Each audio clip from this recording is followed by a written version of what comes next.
So Greg and I met in kind of a strange way. So for years, I studied why people make the decisions they make about food, why they order what they order in restaurants and things like this.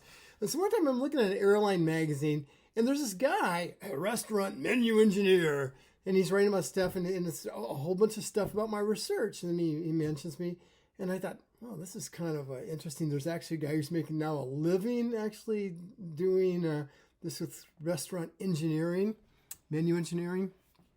And so I got in contact with him. And God, I love the guy. I'm from the Midwest, and he was originally from the Midwest, and so we had a great time talking. I said, hey, what would you think about coming out and giving a lecture at my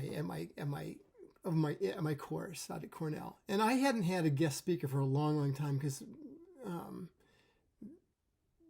I always wanted really, really good guest speakers. And he said, yeah, I'd love to. So he came out and it was a huge hit. Actually, here it is. They wrote about it in the newspaper. There he is giving a lecture there, and we made a little plaque from it and everything.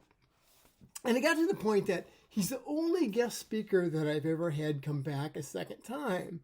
And I just love the kids loved him. He was just totally charming and everything.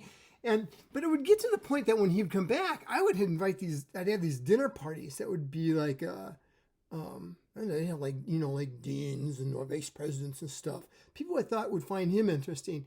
And he was just incredibly at home with everybody. And I think I have this is for his 60th birthday. We made this big kind of collage and had a poster. But I mean, here he is at one of those parties. And I mean, she won a Pulitzer Prize. There's deans there.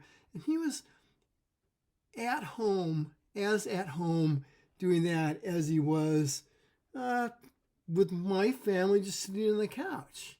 And other times he'd visit. He was as at home doing that as he would be on a roller coaster. This is in Iowa, a roller coaster.